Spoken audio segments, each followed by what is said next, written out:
Welcome to another edition of the eSpot with Camille. The eSpot is your location for the latest in entertainment, beauty, and design from the people who make it. Thanks for joining.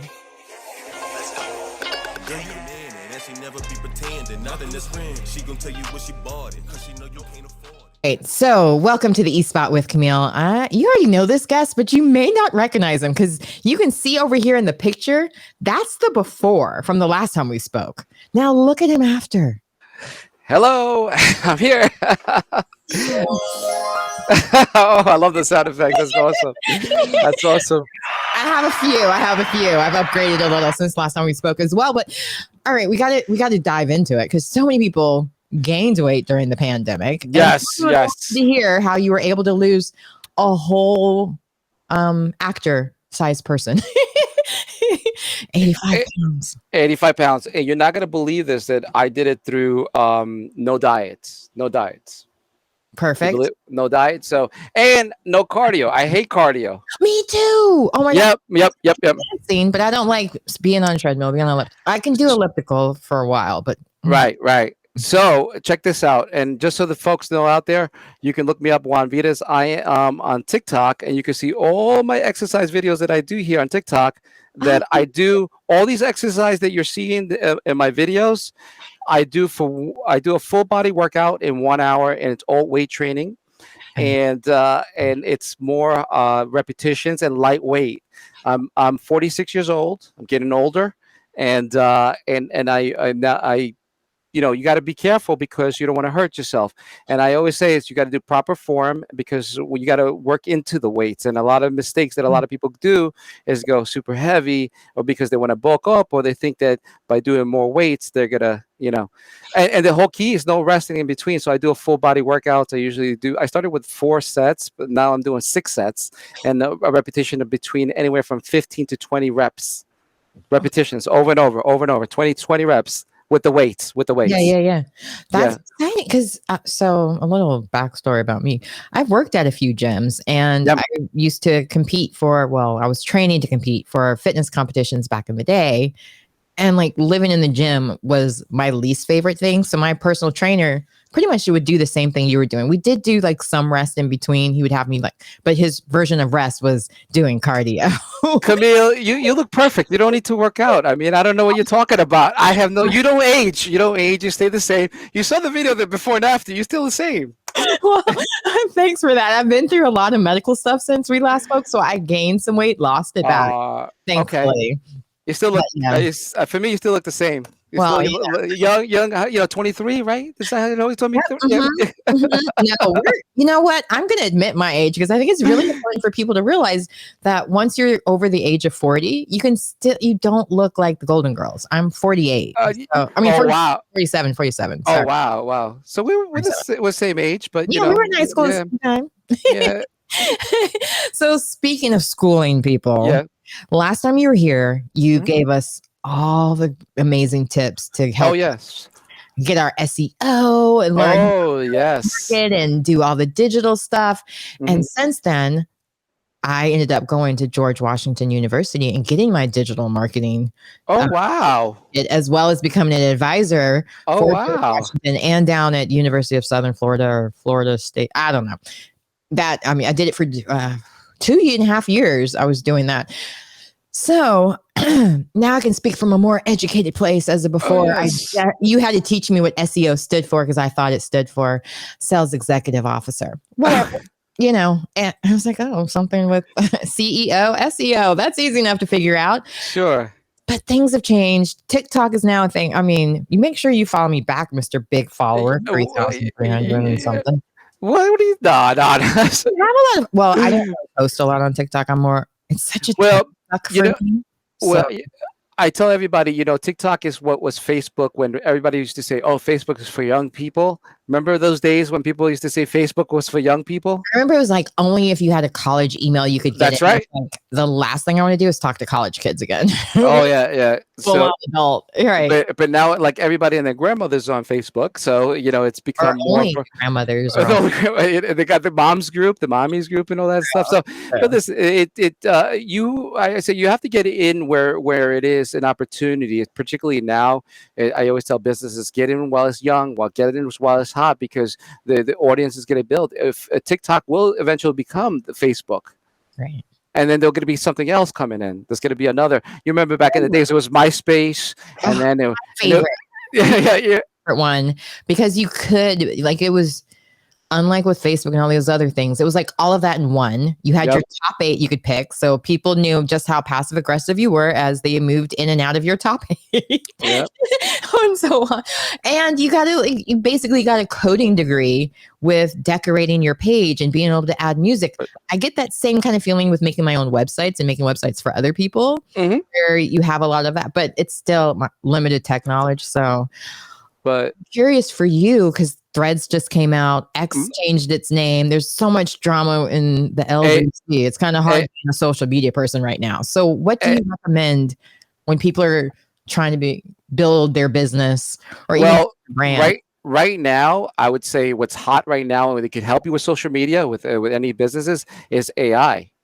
We have, I know. But check this out. What kind of AI? Because I'm not using any that take from artists or actors. No. The AI, you have ChatGPT and you got Google Bard. Okay, so they're free. Okay, the only thing is keep in mind that ChatGPT is about 2 years behind. You could pay for the $20 a month for the updated data, but it's always learning. And the other thing is that you got to be careful with ChatGPT, because whatever you put in there goes out to the public. In other words, I'll give, for instance, programmers use it to help them program the code, right? So there was a company that they put out the code that helped them solve them the issue really quick. What they were trying to solve for months is solve them within a few seconds, right? But the problem with that is that now the source code was publicly, so anybody could use that. Yeah, so you got to be careful with that. Because I'm an actor and a model, and my voice and my image I get paid for, I don't really want to give up my rights to that to these different apps. I realize some of them you don't even know you're doing it. Like with Zoom, I guess they just recently their privacy and everybody was going crazy over it. And I'm one of those like, oh, I'll just use my camera less. But I'm wondering. Yeah. But going back to social media, what I don't do so often to use how I use AI or ChatGPT or Bard, I just tell it, hey, help me write this for social media, and I write what I want to write. And then what's cool about it gives me the emojis, it gives me the hashtags, it gives me everything, and it writes it in a. I use it as a paraphrasing tool. Yeah, I love that. Yeah, and I mean that's a safe place, because it's not like you're saying write this in the form as if I'm trying to think on top of my head of an author. Yep. Like it's in there. I can't think of any authors right now. I'm literally looking at the books, but because of my eyesight, I can't read that far any of the people's names right now. Well, okay, Marcellus Reynolds, for example, like you just said, I want to write a book in Marcellus Reynolds' voice, like in those kinds of things, taking other people's essence. That's the part where I'm saying, come on. Yeah, I know. Don't try to speak that way. But as a dyslexic, I think of it as being an extra tool to help with sentence structure, to make sure my words are in the right order, as opposed to they could be flip-flop, because in my brain I'll think of it the opposite way. And you think about it, there was other software out there before, like Grammarly, for example. I still use Grammarly for check spelling, and there's other ones like Quillbot, Hemingway. And what's cool about it is that you could take some stuff and paraphrase it and change it to your own. I just say it's an assistant just to help you. That's all it is. It's not supposed to replace you, do the work, and they're not going to take over the world. Not just. I'm just kidding. But I think it's not that sophisticated. It's only a tool, and it's still learning. And but you could use it for ideas and suggestions. Sometimes when you're blocked, you just need some ideas or inspiration. Instead of Googling it, you can use some of this social, because sometimes when you Google something, you got to make sure is this a good page, good source or not? Because some stuff you click on it, it's not sourceful, Right. And what's nice about this chat GTP or the AI, it gets to the point. I always say, you want to give like a chef, give the ingredients, the few ingredients, and I'll cook something up. Actually, I did that the other day. I said, these are the ingredients I have in my fridge, and it did come up with a recipe for me. Now, did you actually cook the recipe? Was it actually good? Yeah, it was pretty good. Because that's the other part of it. It's not like a real human there that's like, oh, well, it was just something up that sounds like the right. Because I've heard of people using it to try to make their bio and just didn't put in all their details, but just to see what AI would come up with. And it said if they were a designer for Paris Hilton and that they had worked all this stuff, and none of that was true. Like none of it was true at all, because they're not even that kind of a designer. They're an interior designer. But it was just funny to see all the random lies it would throw in there. Yeah. I even tried it after they said that, and it was like, yeah, she started off doing theater in her small town, and I'm like, okay, first of all, how dare you? And secondly, no, it wasn't true. But it was still kind of fun to see, I guess, the fantasies of AI. So just double check it. Make sure you're of course, yeah, using absolutely, it wisely and not anything morally corrupt. And I know there's some people, believe it or not, writing children's books with AI. Yeah, you could put the elements of the story, and then and it'll create a whole children's book for you. But now that the way that it works is that authors are going to be even worse with their no, but the way that it works is that the first person that publishes it in the internet kind of wins, because it's their idea, right? Because you remember, you're using the tool, but I always recommend checking it. Always check your work, because you don't want to just copy and paste. Do not copy and paste, folks. Check your work, paraphrase it, put some time into it and effort. Maybe even put it in through the other program that rewrites stuff anyway. Yeah, Grammarly, and then and you know what? That's one strategy you could use. You could copy and paste from one AI, ChatGPT, and then copy and paste it on Bard. If you could do that, and then copy and paste onto Hemingway, copy and paste on Quillbot, and then by the end of the time, you got yourself a great novel that you wrote personally through AI. Yeah.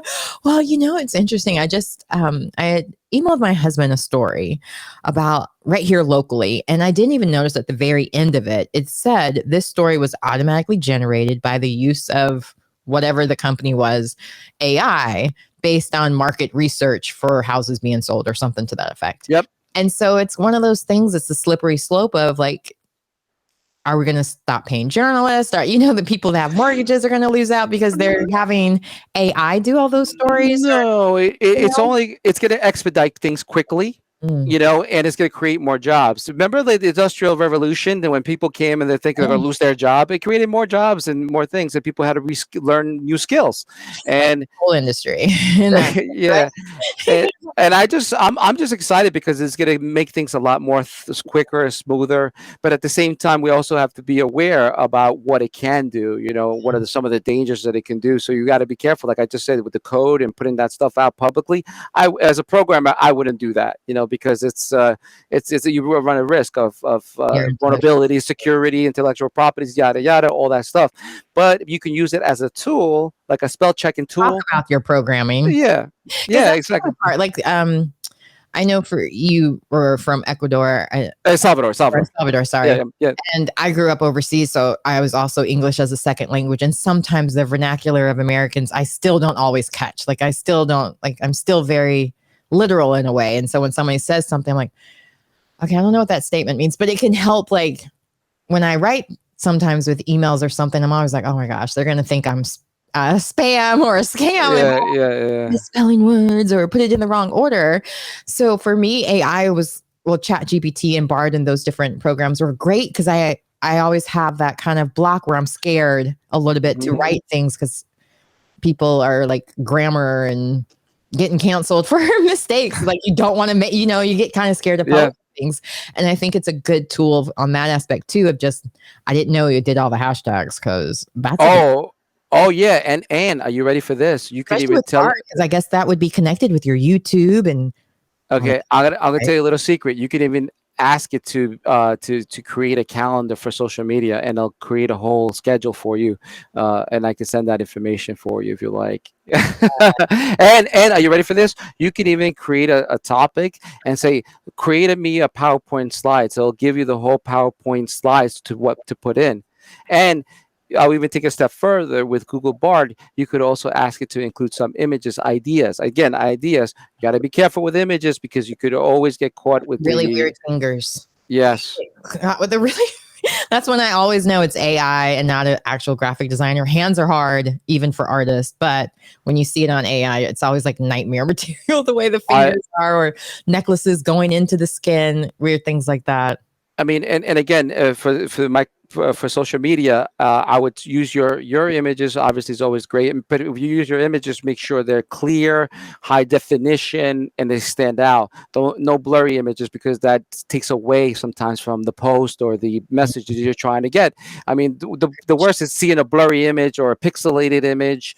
I mean, come on, the flip phones. You know, you could do better than flip phone pictures now. You know, well, I mean, even with like iPhones and so on, just take a little cloth. I don't care if it's your clothes. Yes, 100%. Yes, a little bit. I had that as my note yesterday. Yes. PSA: clean your camera before you take the photos, because even that brawl that happened in Alabama, if they had just cleaned the lens a little bit better, it might have been a little bit more clear. But hey, we're so glad they're videotaping and recording and holding people accountable. So yes, but again, back to if you're just getting started, maybe creating your brand or creating or becoming or want to become an influencer, or all these actors that are out and writers that are trying to find new ways. What would be your top 3 social media platforms you think people need to be on, if nothing? Well, right now, again, I would go with the young ones, because with the young ones you'll get more exposure quickly. You'll get out there.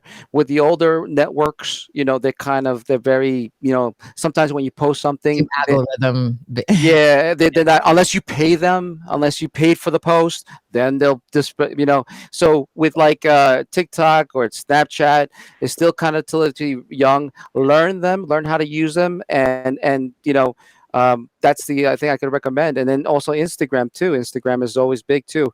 But and then you got your YouTube, you got your your other, or the old grandfather ones, So, but I would dabble with everything, because think about these social medias as the TV stations back in the days.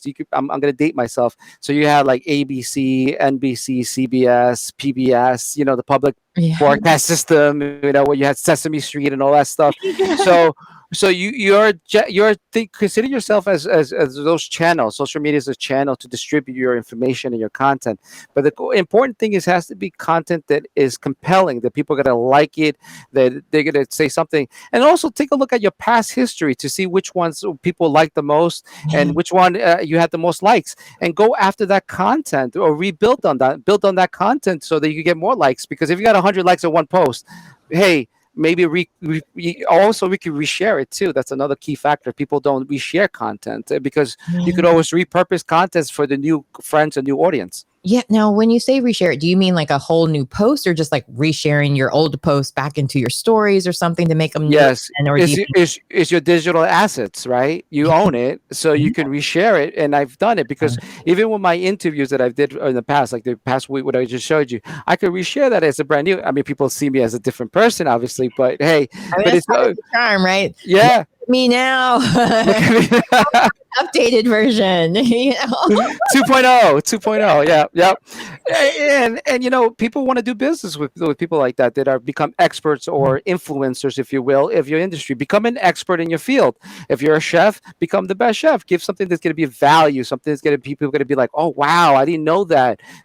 Give tips and advice. Don't, all those trade secrets, don't keep it to yourself. I would say give it out little by little, drips and drops of your trade secrets. Don't give out the whole secret sauce, but give little tips and advice, like dangle the carrot so they want to come back for more, or subscribe to your channel, or like your channel.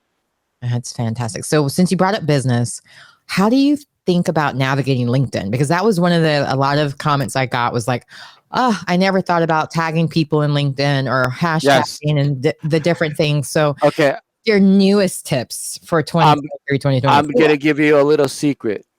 It's not about you. It's about other people. If you make it about other people, you share their photo. Think about it. If you tag yourself in a picture with somebody else, they're gonna most likely, their friends are gonna see it, and they're gonna like it, and they're gonna follow you. So they get new audiences. So it's always important to tag other people. Then it's yourself. I mean, it's always good to have yourself, but it's always good to have other people's, or influencers, or hey, celebrities too. So if people, so they can follow you, and you can build your audience that way. Yeah, I've been very lucky lately that a lot of past guests are resharing my posts when I reshare, because I was like, oh, I'll just reshare these to the stories, because when I swipe, or because Instagram was my favorite until recently, because they took my account away for 3 weeks at one last year, and then this year they took it away for like a week and a half. Both times I did nothing new, but well, I had like a viral video, and I guess that might have had them a little bit more excited about me. And so like when I scroll through, like sometimes my app will put it in chronological order and sometimes it won't. So I just felt like, you know what, stories, it's more current because it's usually the same day type of thing. Right. But it's hit or miss with that even. So do you have any tips on that? The other thing is the other way to get I always say, you can't bring a horse to water, but you can certainly drown out the horse. And the way you drown out the horse is by, obviously, you post it up on social media, post, right? The other one that works very effectively, especially on LinkedIn, is direct messages. If you direct message, I copy and paste. I have it on notes on my notepads. I copy and paste it. And when somebody adds me, I say, thank you for adding me. That's the first thing. Thank you for adding me. And then you give them a little link about yourself. What I do, I give myself, when I was on Fox News, I say, hey, thank you for adding me. Take a look at my video, my journey of where I am and how I got to be where I am. And tell them in a 2-minute video, they know what I do. And sometimes I get people say thank you for sharing, or if the things like that. When they say thank you for sharing, you get an acknowledgement, a thumbs up, or heart, or whatever.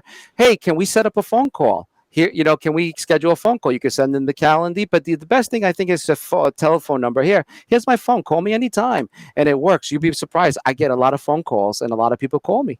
Well, there you go. Because I was watching, or not watching. The guy, he's the CEO of a certain magazine, and he would post every once in a while these emails he got where people were basically not poaching him, but wanting to get into his magazine. And he was more or less like, they always want to tell me everything about them, but they never tell me what they can do for me. Like, why would I be interested in even clicking on the link? Or because it's more or less like, this is all I've done, you should have me make a story about me. Right. Why will my readers want to do that? So I would add that in. I would say, in a way, like making sure you share why the value of it. Because now, like, that's my immediate thing. I'm like, oh, they only talk about themselves. Delete. No, it's about value. Absolutely, it's always about value. And again, my value that I sent there was my Fox News interview. I mean, that's value in the spot. Like, hey, because you're kind of posturing, if you will. You're just showing them the value, of your value. That you're worth it, because they may say, hey, this is a person that I want to work with. Right. As opposed to, hey, would you buy my services? Exactly. Buy my services. I don't want to buy your services. I don't know who you are. No. But if you show them, hey, what if I show them the before and after? Hey, look at 80 pounds. I lost 80 pounds. Or show them something that is going to be compelling for them to want to work with you. Mm-hmm. Mm-hmm. I love it, because I was like, wait, you lost 80 pounds? What did you do? Like, even though I'm not trying to lose 80 pounds, like immediately I wanted to know, because that's a constant struggle people are always going through. Absolutely. When you said the no diet part, I'm like, check. It is really hard to do a diet when you're working out, because while you're working out, since you're burning so many calories, what does that make you do? Even hungrier. So any kind of journey or anything that you have that's going to be of value that people are going to be like, wow. You want to wow people in the first immediate time that you get when you connect them on LinkedIn. What's going to be a value that you're going to be like, wow, I want to set up a phone call with them. I want to call them. I want to do business with them. What's that value you're going to sell? You got one shot, and in one little few seconds. Don't write a whole paragraph, because people don't read. Just write in a couple sentences your value, and if you hit it on the nail, then guess what? Boom, it works. Sometimes it's trial and error. You got to see what works and what doesn't work. And what works, if you get a lot more feedback, a lot of thanks for sharing or likes, then that's the next step is making the phone call, getting them to you start to reel them in. Yeah. So speaking of reeling them in, and you said wow about 1, 2, 3, 4, 5, 6. Wows are times. So tell everybody about your wow network as well. Okay, so my Winning on Wednesday, it's a network platform that we meet every Wednesday at 11 o'clock Eastern Standard Time. We're in New York. We started in New York, and what it does is that we're there. I started doing it after COVID because we used to meet in the restaurants. We used to get about 40 people in person in restaurants, but then COVID happened, and then everybody was then in the water. I said, let's go just do the Zoom, and we get a lot of people. The other thing is that we are not a lead. We're not there for leads. A lot of people have the misconception that they're there for leads. So we're not a BNI or a tip or anything like that. Those are for transactionals. We're here to build relationships. You're there to win business, and how you win business is by getting to know people. I always say people do business who they know, like, and trust. So if you want to expand your network and collaborate with other people, come to our networking group. Again, we're not there for leads. We're there for relationships and building and expanding your network. Yeah, no, and I love that it's not just people in certain areas. It's like international. You never know who you're going to meet, who you're going to see. Correct. I know from your WOW event that I went to, I was able to connect with so many amazing people, like people who used to manage, brought some Broadway places, and like they knew people that knew people that knew people. And next thing you know, I just realized I'm going to Wilmington this weekend. I'm going to reach out to one of them because he was like, whenever you're in Wilmington, I have tons of photo albums I'd love to walk you through. So again, it's who you know sometimes. It's not what you know, it's who you know. So I always say build and expand your network. And one of the great is your net worth, right? Yeah, exactly.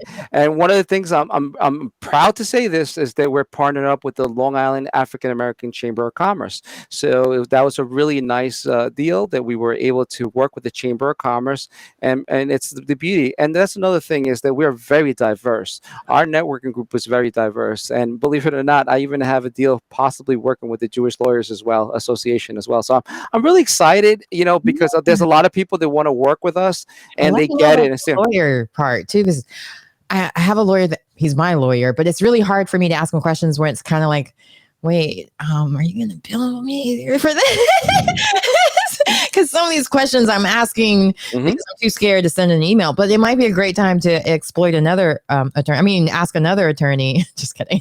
No, but I always, you always want to. You always want to make friends with attorneys, okay? Because they can always help you out. And so when you make friends, it's like any kind of business. It doesn't have to be attorneys. It could be any kind of business. When you make friends with somebody, imagine your best friends, let's say, they're not going to charge you. They're not going to bill you, or they'll give you a discount because they're your friends. You won them over. You won them over because of you. And I have a lot of friends, accountants and lawyers and everything. And I got to tell you, I take care of them. They take care of me, and it's nice. It's nice that we have that. And but you got to build that rapport, and that takes time. And people don't realize that it's like watering your plants with networking. It's like watering. You got to water the plant to make it grow, and it takes time. Yeah, and I have to be truthful. John, he doesn't charge me for just simple question stuff, but because he's with the firm, when I actually have to litigate, of course, he gets his percentage or his rate for that. But for the most part, how long you know him? Oh my gosh, see, before I was a mom, so see that's before I ever needed him.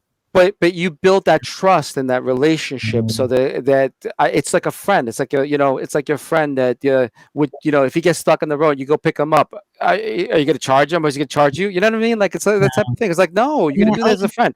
And that's the thing. Like in this hustle culture, a lot of times they make it seem like you got to monetize everything, you got to bill everything.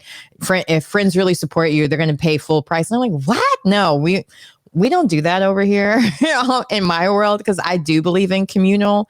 Maybe it's from being on military bases, being a cheerleader. I don't really know, but I believe in you work better together, and teamwork makes the dream work. So if you have those people, and when you can, look out for them or send them work that they will get full pay for.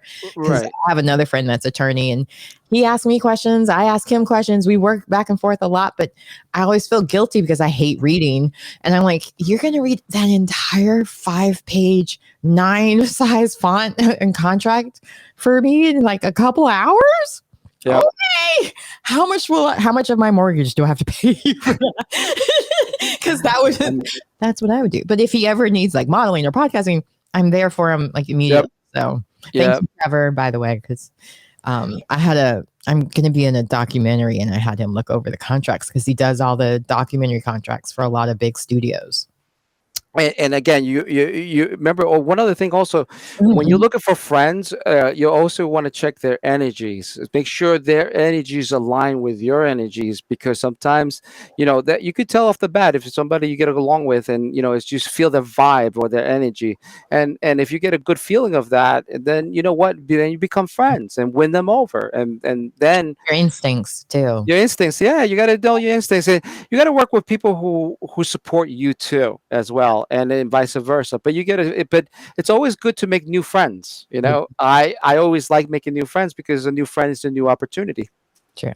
You never know what you're going to learn and who they can introduce you to. Because that's right. I used to have this saying, no new friends, because I'd been burned so many by my new friends, and not like in a bad way, but they just kept moving, and it was just I would be so heartbroken, like, oh, we'll keep up, and then after a while, time zones, and like, yeah, we're not going to keep up. Yep. So it was one of those things. Like, so now I make sure, do you have a mortgage? Are you in a job that you're going to move from? Like, once I get those basic things, or if they are in different areas, if they're good with the FaceTiming and Zooming, then we can be friends anywhere. So that's right. On that note, because I want to be very considerate of your time, and you are busy, in demand. I do want to talk just a little bit, because there has been a lot of cancel culture type things. Mm-hmm. One of the other things that you specialize in is helping people who may have some negative reviews or press releases or photos. Yes. Your other business. Yes. And I want to just touch on it just a little bit, so people know that they can reach out to you for that help as well if it ever comes up. Because a rapper recently who said they got hacked, and they were telling people they had died and their brother had died, and it turned out it was all, it's still unraveling, but the person is alive, so it's okay. But you just never know when that negative press might hit, or your 2011 tweets might come back, or exes, I don't even know how you say it now, come back to haunt you. Mm-hmm. It's kind of weird to say exes, because people might think relationship exes instead of the X formerly known as Twitter. Yes. Well, the easiest way, what I used to tell people, is to fix it to your problems, which is the easiest, but nobody wants to do it, is change your name. You could legally change your name. I just, but that's too extreme. That's too extreme. That's too extreme. Okay. But the other way is just, if you get a bad review, let's just say on you mean like your Instagram name, not like legal. Yeah. No, but if you get a bad review or anything like that, just make sure you answer those. But if you get a ton of them, the best thing is to shut down your social media, because at that point it doesn't make sense. I'm pretty sure that anything that happens to that's the first thing that they do, is just shut down everything, because it depends how severe the issue may be. If it's way too severe, then if you get 1,000 negative responses, then something's up. And to respond to all those 1,000 people, it's not worth it. You're better off just shutting off your social media, period, because it doesn't make sense to respond to 1,000 people. If it's something that you can manage, it's going to take your time, then you should respond to it. If it's a negative review or negative something, you can do it. And the cool thing also, you can manage that on social media. Some of them, you can hide those comments too. But it's a lot of work, remember.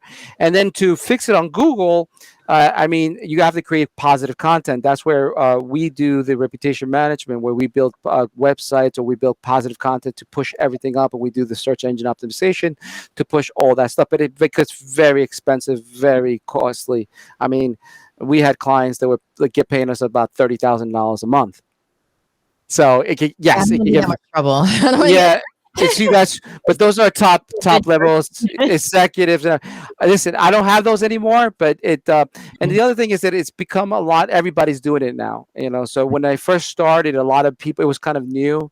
I don't do it too much right now at the moment because I got tired of all the negative stuff because that stuff brings you down. Yeah, no, I mean, that's why therapists are quitting. It just you deal negative stuff. Yeah, you deal with a lot of. I was dealing with a lot of white collar criminals, and come on, one of them got fined $350,000 from the SEC and all this other stuff. One was disbarred from the bars, and I don't want to work with those people because they probably got fined and disbarred for a reason. Yeah, and affiliated. But I don't want to. Yeah, it's just a negative vibe. I'm trying to be positive, So what I'm gonna do in 2003 is be more positive, create new stuff, build websites. If you want to hire me for a website, I'd be more than glad to. That's a plug right there. Shameless plug.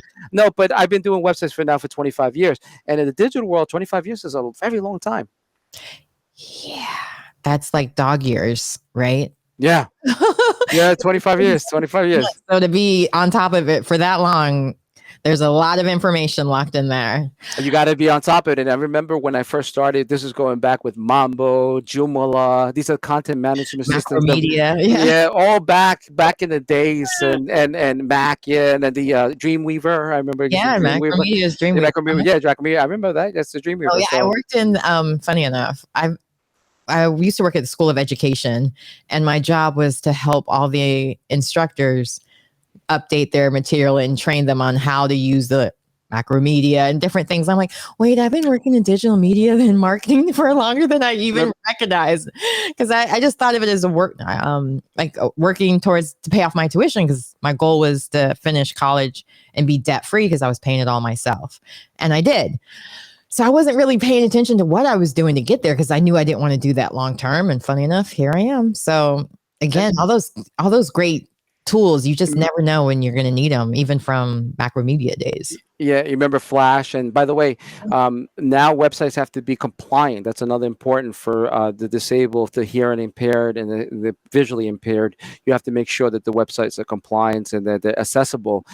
Because in 2017, Winn-Dixie got sued and by a visual, impaired user that was trying to put a coupon on, and it didn't accept his coupon because he was using a screen reader that reads the screen and whatever is on that, and it was not programmed in the way. So he felt that they was being discriminated towards him because he was, a visually impaired user, and it wasn't allow him to put the information or data into the website.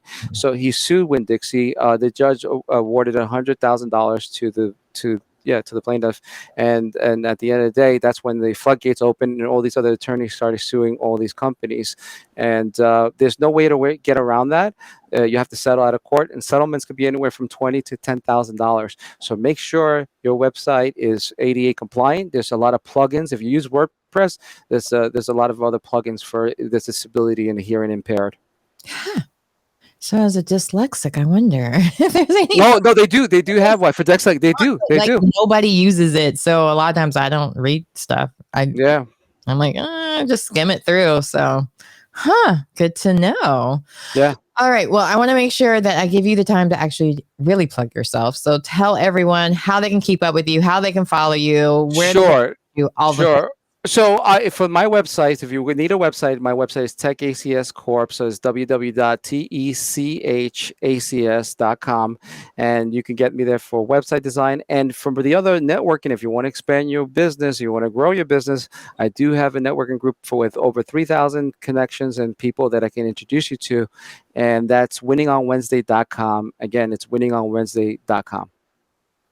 Fantastic. So again, it was always a pleasure. Thank you. Thank you for having me. Thank you for I can't wait to interview you. You just tell me when. I always have a great time talking to you. Likewise. Have a wonderful night. Thanks again for being my guest. And everyone out there, you know where to go. Juan Vides. You know it.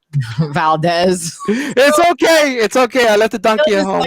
Still dyslexic. Okay. Don't worry about it. I was looking right at it and I was like, that's not it. But my eyesight is, like I said, I'm 47. So Juan, thank you. Please make sure you check out his websites. You go to all the different things. And if I happen to see you on Winning Wednesday, make sure you tell me that you saw me on the East Spot first. And that's when you brought you over to Winning Wednesday.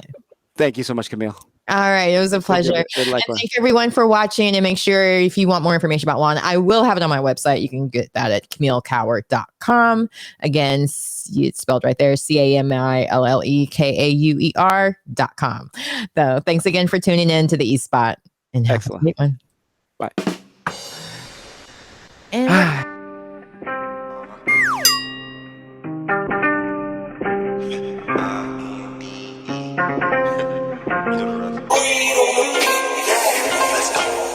Girl, you a dandy, and she love me when I'm in it, and she never be pretending, nothing that's real. She gon' tell you where she bought it, cause she know you can't afford it. Know you can get it, looking exquisite, no competition, stay on the pivot. Who be watching, they be plotting, she so motherfucking independent. Mama be big, got on her grind, she had to get out her mama house. Daddy be tripping, now she be whipping, ain't no more on granny couch. Fashion over, got